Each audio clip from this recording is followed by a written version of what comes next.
tidak dipertanyakan lagi, ya alhamdulillah cukup kenal ya. Itulah dulu pertemuan ini, kita serahkan waktu cukupnya, puasnya. Sesuai dengan dasar tadi, pengajian menurut bisa tergadir. Itu santai, terbuka. Begitu Ustaz Perwadi, itu dulu punya sempurna ini dan awal karena ini Abu kami Perwadi 19 kelas. Ini nan sakit tidak ada di awak tu perlu dong bilang. Itu ciri khas anak murid yang muda. Banyak awak leh. Assalamualaikum warahmatullahi wabarakatuh. Ya, terima kasih arahan kita sebagai sebutan dari pimpinan daerah Muhammadiyah Padang Panjang Batipu Sudowoto. Selanjutnya dengan waktu kita serahkan sepuasnya kepada Al-Mukarram Buya kita Haji Dr. Zulkarnaini Tabai. Iya.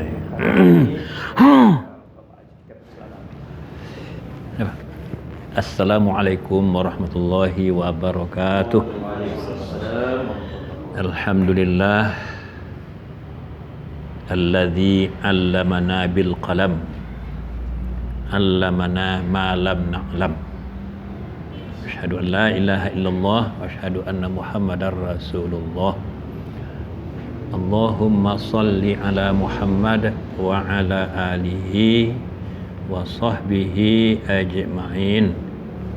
Amma ba'd.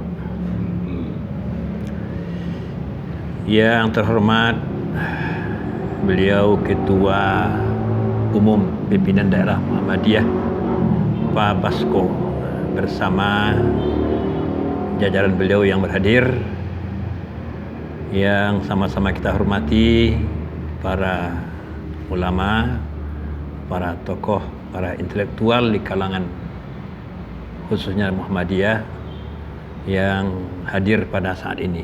Kita bersyukur kepada Allah atas terselenggaranya pertemuan perdana ini, pertemuan untuk muzakarah. Muzakarah itu bukan sekedar soal jawab. Ya, banyak yang menganggap muzakarah itu soal jawab.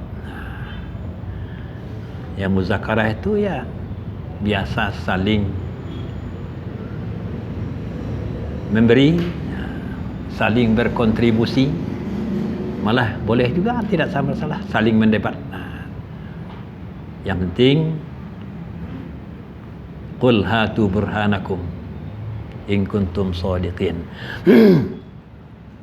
Jadi qul hatu hujjatakum. Iya. Yang penting hujjah. Yang penting burhan. Yang penting asal. Nah, itu dalam kita mengemukakan pendapat. Jadi itulah muzakarah itu. Jadi tidak benar ya kalau sebuah forum untuk muzakarah yang berbicara hanya menjawab pertanyaan, itu tidak benar. Jadi saling memberi. Jadi mulai kita biasakan dari sekarang. Kita mohon kepada Allah, mudah-mudahan ini yang pertama bukan yang terakhir. Ini yang pertama bukan yang terakhir. Ya, itu harapan kita. Ini awal dari pertemuan berikutnya yang mungkin lebih serius, lebih bergairah, lebih menantang, ya lebih bermanfaat. Nah, harapan kita. Salawat dan salam untuk Nabi kita, Nabi Muhammad sallallahu alaihi wasallam. Baik, Bapak-bapak yang saya hormati, barangkali sebelum sampai ke inti materi perlu kita sepakati dulu, bahwa pertama di lingkungan tarjih boleh kita dikatakan tidak ada yang mapan, Pak, berkembang terus, Pak. Itu yang kadang-kadang dilupakan oleh aktivis Muhammadiyah sendiri. Di banyak tokoh Muhammadiyah tidak siap dengan perubahan-perubahan itu. Apa yang pernah diputuskan oleh tarjih seakan-akan itu sudah abadan abidin. Seakan-akan itu sudah final. Belum. Jadi saya pernah diingatkan oleh Profesor Dr. Samsul Anwar ketika saya mengingatkan majelis supaya ekstra hati-hati di dalam mengambil keputusan. Sebab malu nanti setelah hari ini kita putuskan, tahu-tahu dalam tarjih berikutnya berubah lagi. Malu kita nanti. Kalau itu urusan muamalah, salah itu. Muamalah itu memang berkembang. Ya, sepesat perkembangan peradaban manusia. Tapi kalau menyangkut urusan ibadah, berubah-ubah, setidaknya orang banyak tertawa, tidak punya pendirian, tidak konsisten. Nah, itu saya ingatkan begitu. Nah, ternyata jawaban beliau itu sangat mengagetkan saya. Apa kata Pak Zul? Jangan cemas. Biasa dalam dunia hukum perubahan-perubahan karena ditemukannya keterangan baru, ditemukannya dalil baru, termasuk juga ilat baru. Ya, tidak ada masalah itu. Sehingga yang kita kenal dari Imam Syafi'i itu hanya 2 qaul, sebenarnya lebih. Cuma yang populer 2 qaul saja. Coba kalau Imam Ahmad sempat 9 qaul. 9 qaul tentang satu kasus hukum. Cuma tidak banyak orang. Jadi tidak masalah seorang yang pemerhati hukum, apalagi yang memang dunianya dunia hukum itu udah, katakanlah fikih antara petik. Ya, hari ini keputusan ini ya ternyata nanti berbeda, berubah, boleh. Yang penting ya alasannya apa. Jadi misalnya yang sulit diterima masyarakat kita khususnya Sumatera Barat, termasuk juga Sumatera Utara, Medan lebih-lebih lagi. Ya, saya pernah dengar langsung dari utusan dari Medan ketika di Semarang, kami tidak bisa terima dua-duanya benar. Itu prinsip. Ya, kami pilih salah satu saja, jangan dua-duanya benar, itu ragu itu. Jadi disampaikan bahwa bisa saja 2 pendapat, 2 benar kedua-duanya. Ya, itu biasa. Waalaikumsalam warahmatullahi wabarakatuh. Jadi kalau untuk kita ada pengurus masjid yang sudah memvonisnya. Kalau di Muhammadiyah itu Al-Fatihahnya basmalah tidak kedengaran. Kalau kedengaran basmalahnya itu Muhammadiyahnya abu-abu. Itu kesan. Padahal Majelis Tarjih sendiri untuk kedua-duanya tidak ada masalah.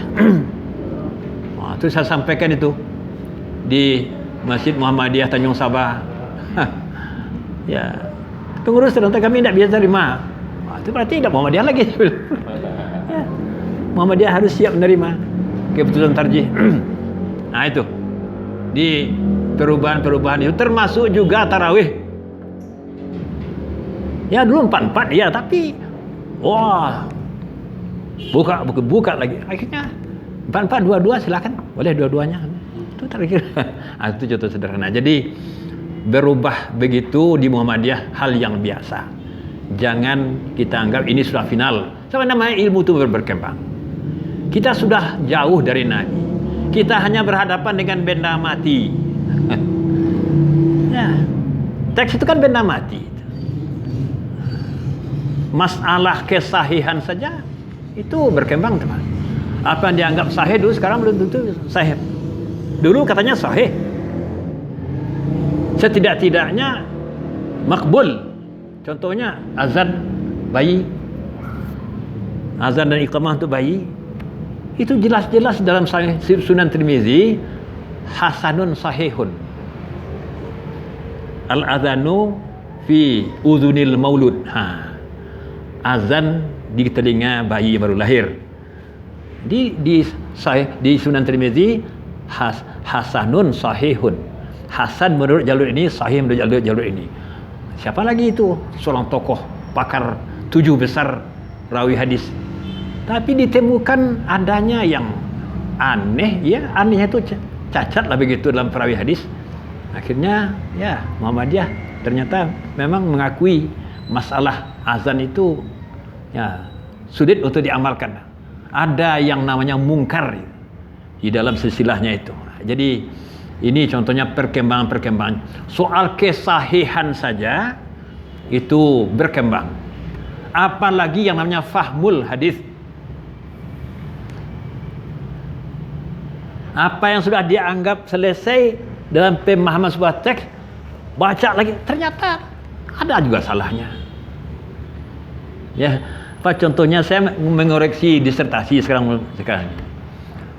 Yang penulis itu mengutip terjemah dari yang sudah mapan. Sudah percaya saja. Tunggu dulu. Ketika ada pengaduan seorang ibu kepada Rasulullah, dia dicerai oleh suaminya. Lalu anak ini milik siapa? Suaminya mau boyong, ibunya tidak mau.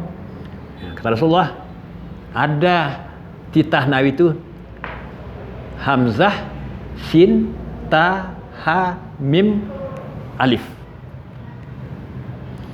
Umumnya penerjemah menerjemahkan istahima, undilah, dianggap itu saham. Dianggap akar katanya saham, sahmun. Iya. Saya baca ternyata di teks hadis yang pakai syakal hamma, istahimma. Istahimma apanya? Minta pendapat anak itu sendiri. Iya, kemana maunya? Jangan dipaksakan. Nah, ketika ditanya mau ikut siapa, mau ayah, mau ibu, dia ikut ibu, ya silakan. Tapi kalau diundi, jadi anak ini jadi apa? jauh itu contohnya pemahamannya. Ini paling bahasa Arab, apalagi kalau memang, ya contohnya lagi bacaan doa salat jenazah itu, Pak. Masih berat bagi sebagian membaca mudkhalahu. Termasuk dalam tarjih ini madkhalahu. Ya. Wa wasi' madkhalahu. Coba buka teks yang asli sahih Muslim yang pakai syakal. Dan kalau kita masih ragu, tanya sama yang kuliah hadis yang musyafahah dengan gurunya. Ya kan ini kan dalam orang di kalangan yang menekuni hadis itu, kalau sudah sampai ke tingkat S2 S3 melalui musyafah. Ada yang namanya makru, ada yang namanya masmu'. Guru membaca, murid mendengar seluruh teks yang tiba-tiba saatnya ya murid membaca, guru mendengar. Saya tanya kepada teman yang mengikuti itu, memang mudkhalah wa wasi' mudkhalahu. Jadi itu contoh sederhana. Jadi soal barisannya. Jadi jangan kita menganggap sudah selesai. Artinya suatu saat berubah lagi tidak apa-apa. Yang penting kita bisa bertanggungjawabkan. Ini adalah dasar-dasarnya. Yang kedua, secara umum. Secara umum, yang namanya ibadah-ibadah itu ada yang disepakati, ada wilayah yang diikhtilafi. La khilafa bainana wa bainal muslimin bal bainal mujtahidin fi masyru'iyatil udhiyah. Itu tidak ada khilafiyah.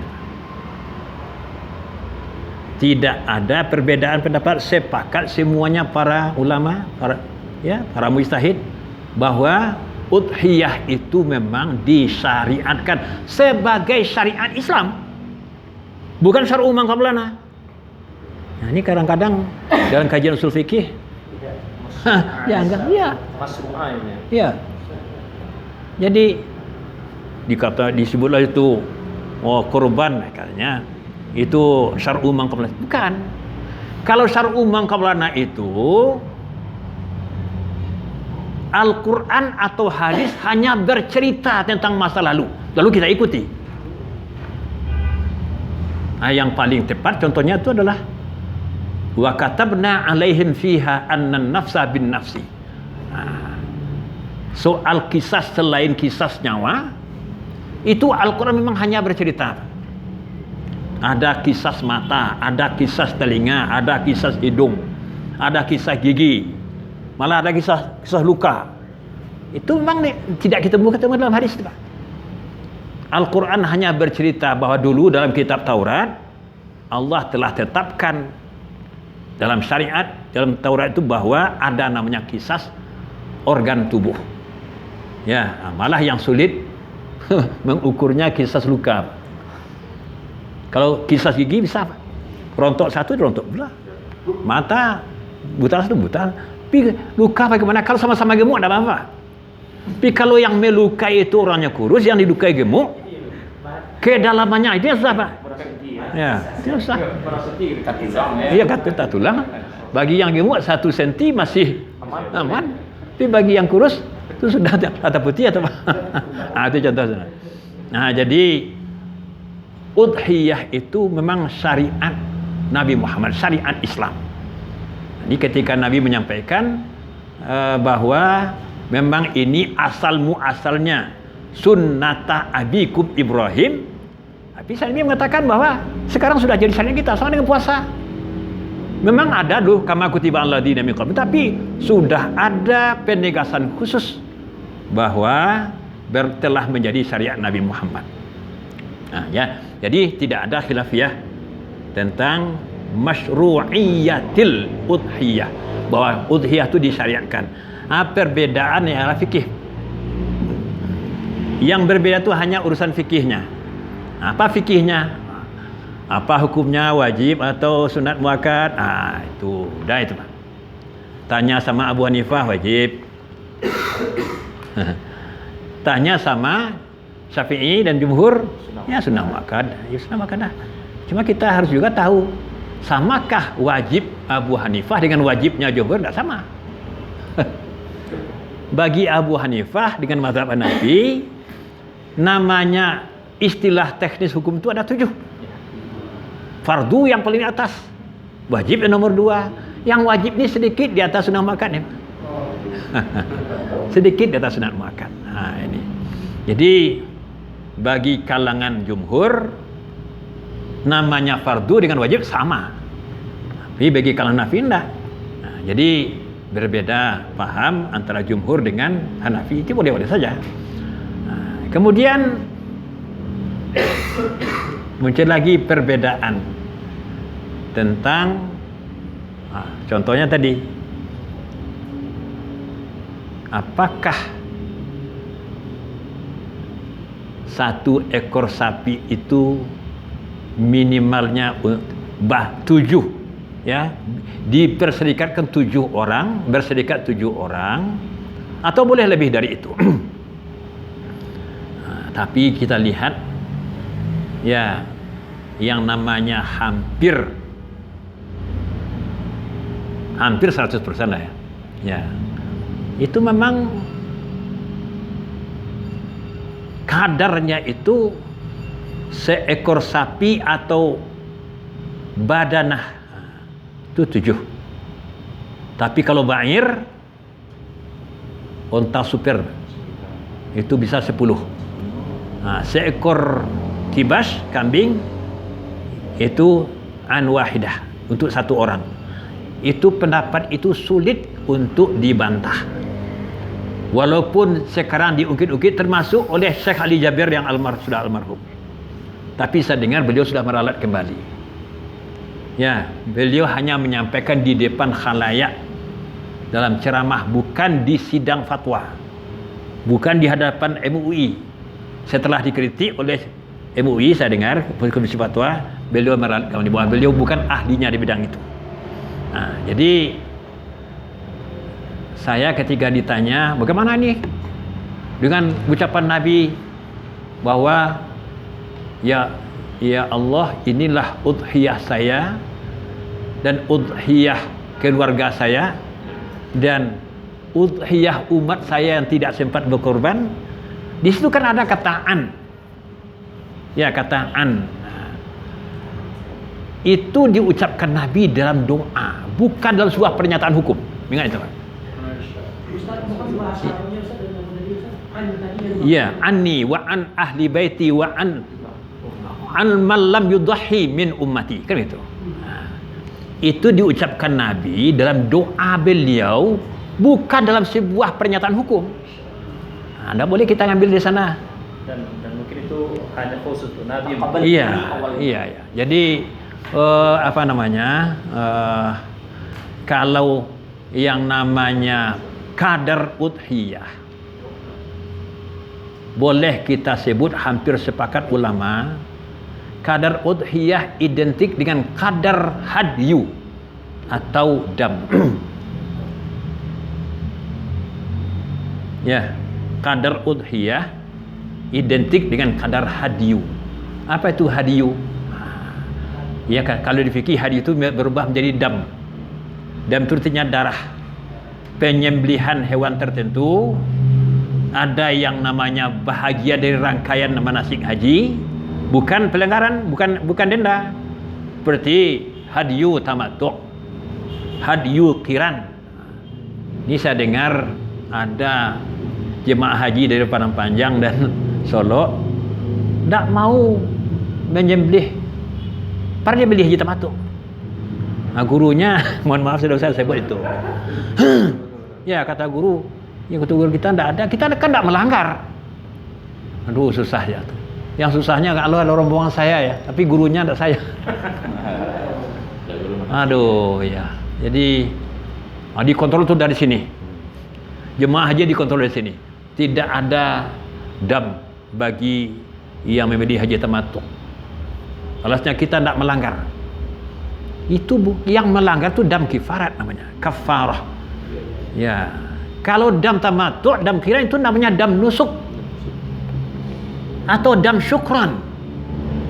Dam sebagai bahagian dari rangkaian ibadah haji tertentu. Konsekuensi dari memilih tamattu' bukan kena melanggar. Nah, ini yang susah menjelaskannya. Nah, jadi hewan dam nusuk, hewan dam kafarah atau kifarat, hewan udhiyah, ya nyaris sama. Kenapa untuk udhiyah ada yang mengungkit-ungkit boleh gotong royong? Ya, misalnya anak-anak satu lokal beriur untuk seekor kambing. Ya, atau karyawan sebuah kantor beriur satu ekor sapi. Berapa orang karyawan? Semuanya 30 orang. Nah, tidak pernah ada gagasan karya itu menyangkut dam. Ya, dam, apakah itu dam nusuk atau dam kifarat. Nah, jadi itu. Jadi saya melihat sulit untuk membenarkan pendapat atau ceramah-ceramah membolehkan boleh gotong royong. Kalau ingin juga, memang ada peluang di dalam hadis-hadis itu. Ibnu Abbas, itu di sini disebutkan Ibnu Abbas ketika suatu hari raya Adha, ya menyembelih itik kalau salah. Lalu dia bagi-bagi dagingnya, makan bersama. Ya silakan. Kalau namanya ibadah harta, berkurang tidak masalah, berkurang, cuma nama saya berubah, Pak. Tapi nilai ibadahnya tetap ada. Di ibadah harta ini, ya berlakulah ma la yudraku kulluh la yutraku kulluh. Ma la yudraku kulluh la yutraku kulluh, atau ma la yudraku kulluh la yutraku kulluh. Yuk ba'duh. Ya dua ini boleh dua-duanya. Tidak bisa semua, jangan tinggalkan semua. Jadi tidak bisa seekor kambing tapi ingin juga mensyiarkan Idul Adha dengan seekor ayam. Ya, jangan besar, boleh. Cuma tidak masuk dalam kelompok udhiyah. Nilai ibadahnya tetap ada, Pak. Ya, ikut mensyiarkan Idul Adha. Itu menyangkut kadar udhiyah itu. Kemudian soal kulit ini sudah lama nih, Pak. Tapi mohon maaf, yang mempermasalahkan adalah panitia, bukan peserta korban. Artinya kalau orang berkorban pribadi di rumahnya tidak ada masalah itu, Pak. Ya, sebenarnya tidak ada masalah, mau diapakan lah. Tapi panitia kadang-kadang angin lo tanah Pak Dokter. Ini masalahnya, Pak. Apa salahnya ketika orang minta kasih saja? Kenapa harus ada kembalian uang? Apa ruginya pada kita? Ya ada yang memaksakan itu, Pak. Hadis-hadis yang melarang banyak sekali. Banyak sekali. Susah pula untuk tidak diakui kemakbulannya ya. Jadi banyak hadis melarang menjual kulit atau julud hewan kurban ini. Jadi setidak-tidaknya yang namanya dilarang itu katakanlah ma'ruf tidak baik. Tidak ada untungnya bagi kita. Tidak ada untungnya mempertahankan untuk dijual itu. Katanya mubazir, si kita bilang mubazir. Tidak ada mubazirnya. Artinya datang orang minta kasih saja. Atau supaya dijual juga, jangan kita yang jual. Serahkanlah kulit itu kepada orang miskin. Ada yang mau beli, urusan dengan dia. Jangankan kulit, Pak, daging boleh dia jual. Tapi yang jual itu mustahik, bukan peserta korban. Itu bukan pula panitia. Iya, ini kan perpanjang tangan nih, Pak. Panitia itu kan perpanjang tangan peserta korban. Jadi itu yang sering bermasalah, Pak, panitia ini.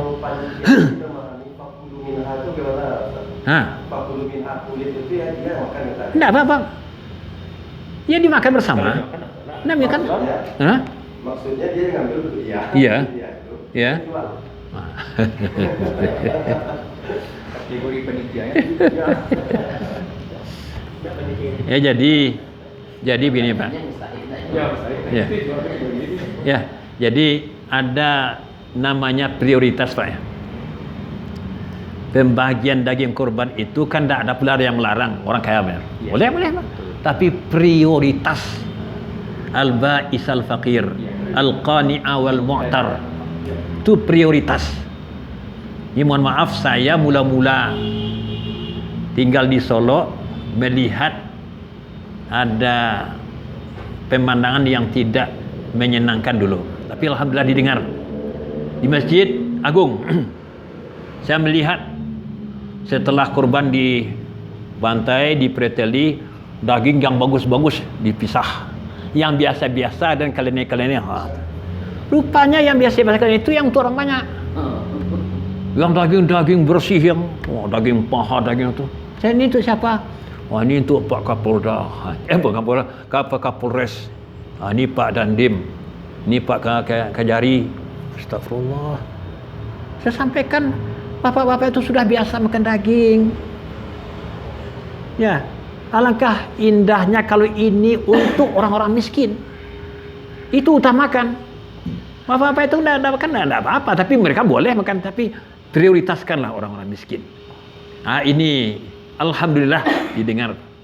Dulu saya juga melihat ada masjid-masjid yang menyimpan daging korban darah-darah. Aduh, daging masuk dalam karung, simpan dalam masjid. Itu menambah masalah itu. Darah itu yang namanya darah.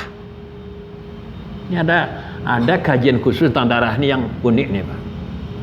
Yang darah itu sama najisnya. Darah yang sudah terpisah itu. Darah babi, darah anjing, darah sapi sama. Saya tanya sama ketua saya, ada enggak beda bobot keharaman darah babi dengan darah sapi? Ya sama-sama. Innama harrama alaikumul maitata wad dama. Itu yang bergelemak pihak dalam masjid. Alhamdulillah. Jadi itu didengarkan, tidak boleh lagi daging kurban bawa ke masjid lalu disimpan di masjid. Tak boleh lagi. Alhamdulillah. Jadi itu kulit kurban itu kita kondisikan supaya tidak dijual. Ya, itu kalau kita mencari keamanannya. Ya, mustahik, silakanlah. Kemudian berkorban untuk orang yang telah mati. Jadi kalau kita baca dalam kitab-kitab fikih ini, Kok urus masjid itu, Pak? Pelaksanaan. Dia mau kontes rumah. Kok urus itu korban, Pak?